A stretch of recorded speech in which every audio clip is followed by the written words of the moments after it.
them, we unspiraled it basically and made it very clear to them. Right.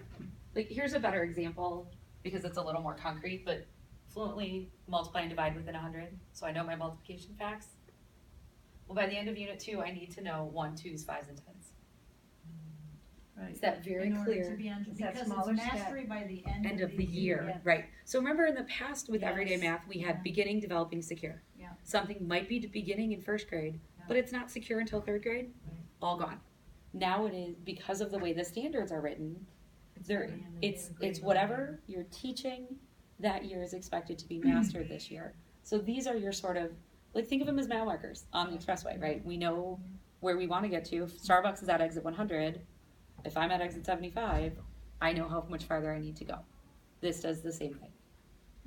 That's really an important piece. And you can go from unit to unit and look at that one, or Right. that 3 operations in algebraic star. You can go from Mhm. unit to unit and see how it develops across the year. So by the end of the year, they've hit that by looking at the star statement in every unit for that Right. standard.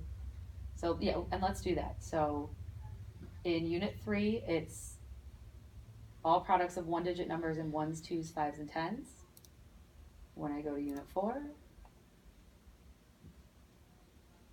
and I go to standards, See, there they are from unit to unit. I forgot we threw geometry in there. Someday I will have memorized all of the tables of contents of all grade levels. I am not there yet. But now it's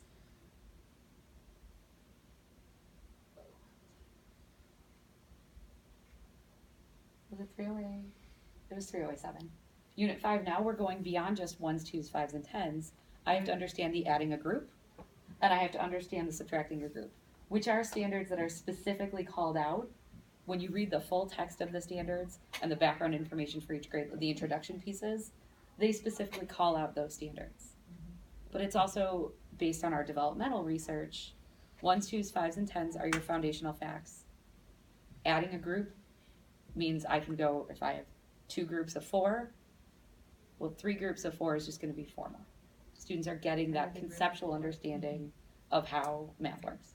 It's a strategy that they're Mhm. taught. Right. Within the- Right, but it's called out specifically in the standards. We didn't just sort of pick random strategies, they were very intentional. What is that button there that says view report?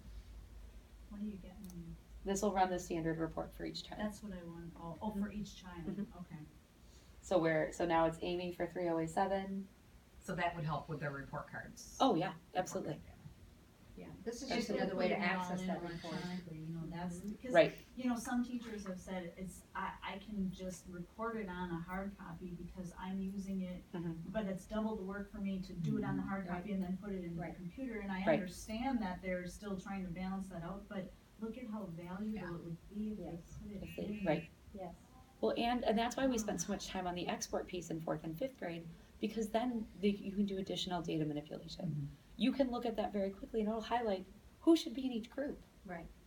Plus, there's fast ways to enter that without having to do it on a hard copy. Right. So You know, to, like when they're doing those check-ins, Mhm. there are quick ways for let's them go to into that. Mhm. do Just so their you guys whole have seen that. class and Yeah, what Get was it. So the I'm in quick today's way to do lesson. that? It's always this yellow focus box. It's going to look like that in every single lesson. Mhm. That's the daily assessment check-in, or the ACI. If I click evaluate here, actually I want to go back for a second. This is what I'm grading. This is my criteria. It's not always the full page, because the full page I might be pushing you a little bit farther, but I know here I need you to be able to solve the related multiplication facts using arrays or another representation in just problems 1 and 2. Teachers can walk around with this with a device in their hand. That's what we were talking. Even, it doesn't always work pretty, and if tech support asks, I didn't say this, but it does work on your phone.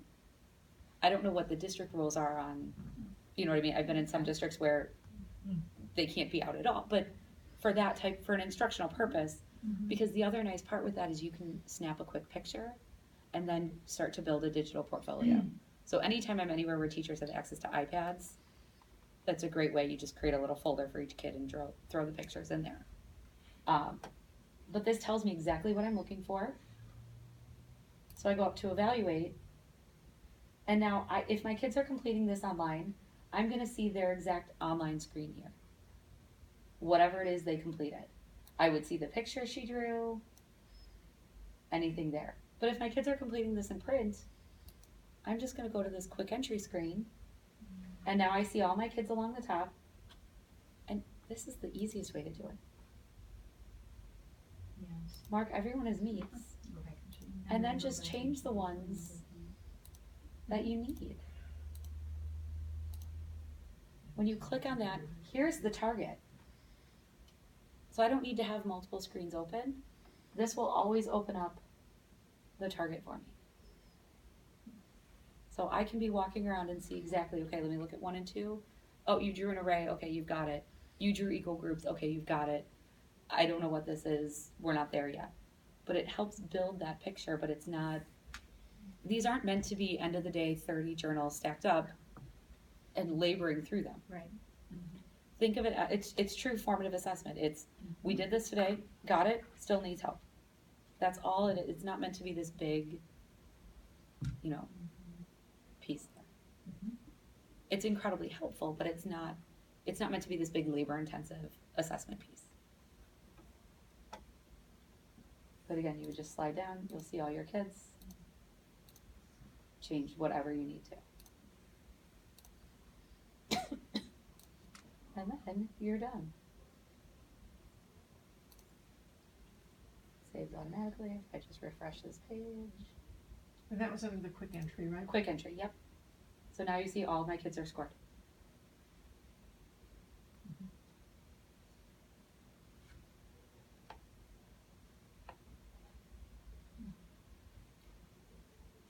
Questions? Excuse me.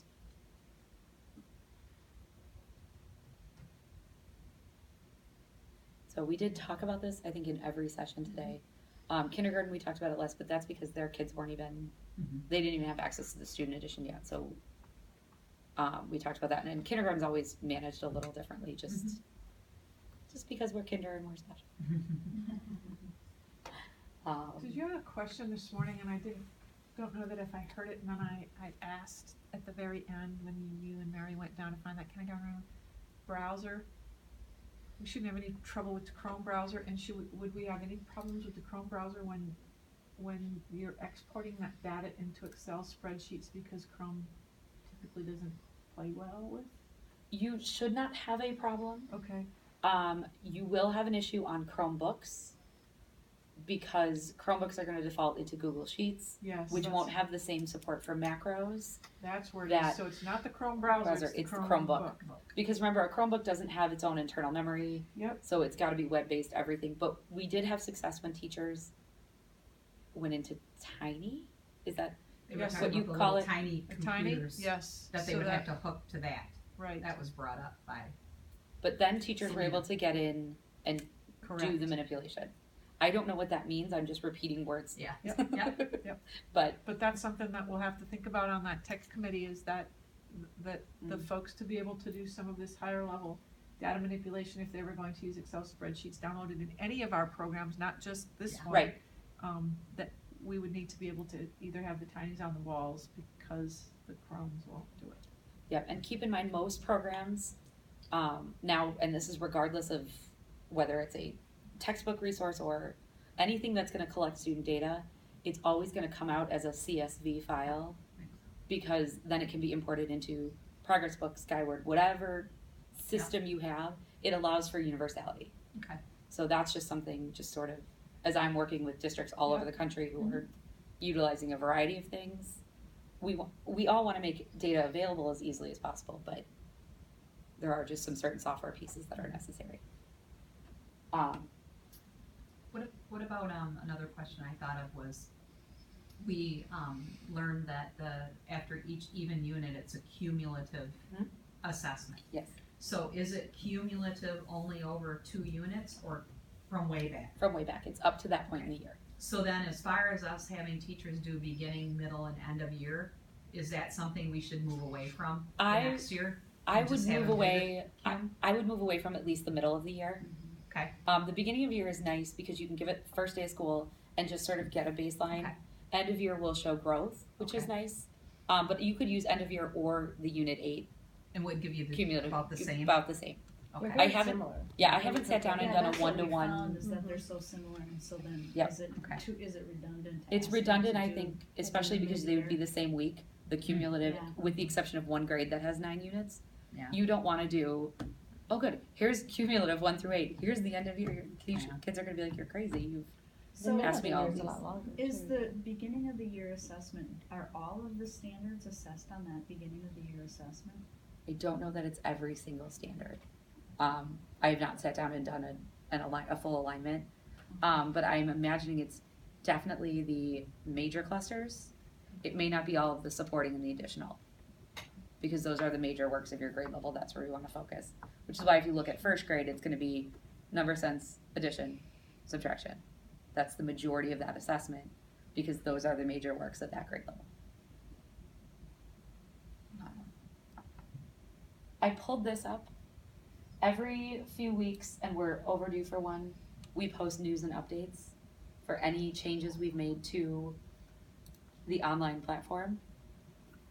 I mean, this one's 13 pages. So if there was something that was, because it is the first, Yeah. we had a beta test year and then the full rollout, anything that was not working well, either it's been fixed or when the schedule is, and I think this actually got fixed already. The reporting feature is delayed like I talked about, but I can show you what it will look like. E-presentation, this was something we ran into when I was in the kindergarten room. I used the smartboard, I used that teacher's, or one of the teacher's computers and smartboard. And for the touch piece, what I found was working well was if you go up to the Smart Ink button, it was a double fix. Teachers should always turn off the Smart Ink. And then if for some reason the touch isn't working, if the Smart Ink is off, you can just pick up the pen, the smartboard pen, and you can click and drag that way. And that worked just fine. And I even had teachers come up and try it to make sure that it wasn't just I was changing something, and that worked just fine. Sometimes it's just a sensitivity issue, especially depending on which version of the interactive whiteboard software you're using. There. Content updates. All of those things are there. The games, we talked about this. It's going to be about 200 games total. I thought the completion date was March. It's now February, so that's awesome. And again, those are HTML5, so kids don't have to have an app. It doesn't matter what type of device we're accessing them on. And those are 1 and 2 player games. Again, here are the additional differentiation activities that we talked about. Test banks through Unit 6 for all grade levels. This is just a nice piece kind of describing what's the difference between the assessments in the program and those assessments available in that assignments bank. And then we went through all the scoring pieces. This you may want to pass to your tech department. I didn't hear any complaints that would have directed me here today, but just in case, this is the whitelist. So all of the sites that your network should just green light through. Generally this is the one that causes a problem. A lot of times, anytime it says media, network administrators are like, nope, I don't want that. But that'll include games, the songs for kindergarten, the videos. So if we hear that folks are having difficulty getting into those, we should first make Yeah. sure that those are checked. Right. And sometimes what districts will do too is they put different ones on, some websites can get full speed network access and some are lower priorities. Yes. So it may be allowed, but if they're getting that spinning and spinning and spinning and spinning and spinning, it may be because that's the lowest priority of your network. So it's Oh, I going to be see. allowed the least And amount if of it- bandwidth. And if it needs a lot of bandwidth being media, it should be moved to the top, otherwise Right. everyone else below it will take it, right? So And so where was that list? That was under the notes or it's something, right? page 12 under news and updates.